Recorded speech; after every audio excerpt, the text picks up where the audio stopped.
Hey designers, and welcome back. Well, on a recent trip to Michael's, I was inspired, you guys. Take a look at these beautiful home decor pieces, but I definitely was not too happy about the price tag on these things. So I was inspired to come home and recreate this using products from the Dollar Tree, a budget-friendly option. If you want to see how I put this beautiful piece together, then just stick around.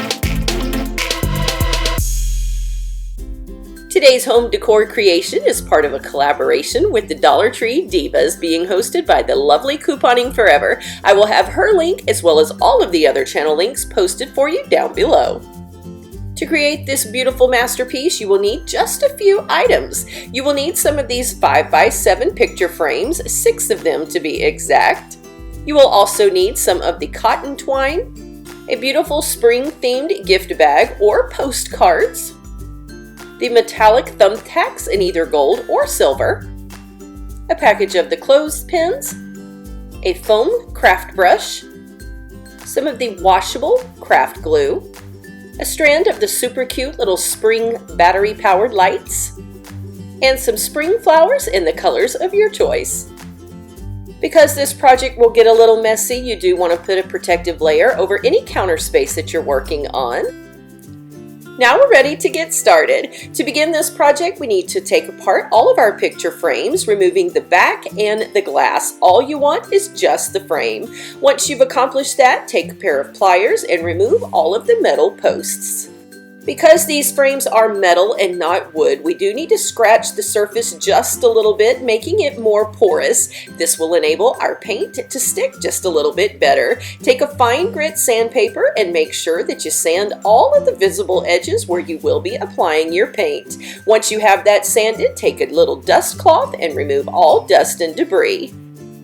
We are trying to recreate that rustic vibe, the shabby chic look, so we do need to thin out our paint. I'm using about 1/4 cup of paint to 1/8 cup of water. The measurements can vary depending on the look you're going for. Give it a good stir, mixing it well, thinning out that paint, and you're ready to go. You can apply this cloth either with a rag or that foam brush. I started out with the rag, but I did notice that this was not the best technique to apply this paint, so I did switch to the foam brush after the first 2 frames. Make sure that you are applying that in a wash method or like a varnish look. You want to be able to see through this paint a little streaky, giving it the appearance of aged wood. Once you have that on there completely, set it aside to dry. You will need to repeat this process twice, giving each frame 2 coats of paint. Once that second coat has completely dried, you want to take your sandpaper again and just lightly rough up the top finish. Remember, we're going for that rustic shabby chic, so we want to remove a little bit of the paint to make it appear as though aged wood is shining through. Be very careful that you don't move it too hard and remove too much paint, or you'll have to start over. Now we can begin removing all of the flowers from those petals. We just want to work with the flowers themselves. You will need to take your wire cutters to cut off the extra little stems because we want those as flat as possible. Now it is finally time to assemble those frames. I am laying 2 frames side by side, and I will be using the 7-inch side as my length with the 5-inch sides as the horizontal sides. Simply put a little bit of hot glue, add a little pressure, hold them together for about 30 seconds, and then you can move on to the next row. You should build 3 rows of 2 frames to get yourself started. Once you have those 3 pieces all put together, it is now time to attach them together. Simply do it the same way, placing your hot glue right on the inside edges of those frames, applying a little pressure, holding them together for a moment, and there you will have your 6-paneled frame. On the back side of my frame, I will be placing down about a 1-inch layer of glue on each side at the top. My intention is to lay this against a wall, and I don't want the frames to scratch my painted surfaces, so I'm applying a little bit of a buffer. Next, you will notice that I'm taking that hot glue and reinforcing all of the seams where the frames have come together. Again, this is on the back side to add stability. We need to measure out our twine. We will need 3 pieces that will cut each section of framing right in half. We will also need to use those wire cutters to cut the little posts right off the back of those thumbtacks, leaving just the little brad head. Now we can glue down those strings. Again, remember that we want to cut each window frame right in half. While the glue is still wet, go ahead and apply the top part of that thumbtack. This will add that beautiful little decor piece. Once you've repeated that process over on the other end, you do need to go ahead and do this 2 more times right down the front of that frame. Now we can begin playing with our flowers, just playing with the arrangement until you come up with the design that you like. Once you're happy with that, apply a generous amount of glue and place them right down against that frame, but be very, very careful. That glue is extremely hot.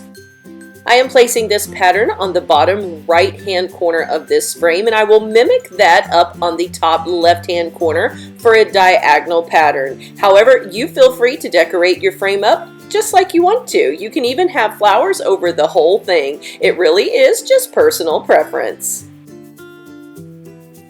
At this point, we're ready to cut the little pieces of our bag. What I'm trying to do is make little pictures. You can use your own pictures that you already have. You can use postcards or anything that gives you that little spring vibe going on for your home. I just chose to use this bag because I thought the patterns were so pretty. Now you can either use the clothespins that you bought just the way they are, or you can jazz them up with a little bit of glitter and Mod Podge.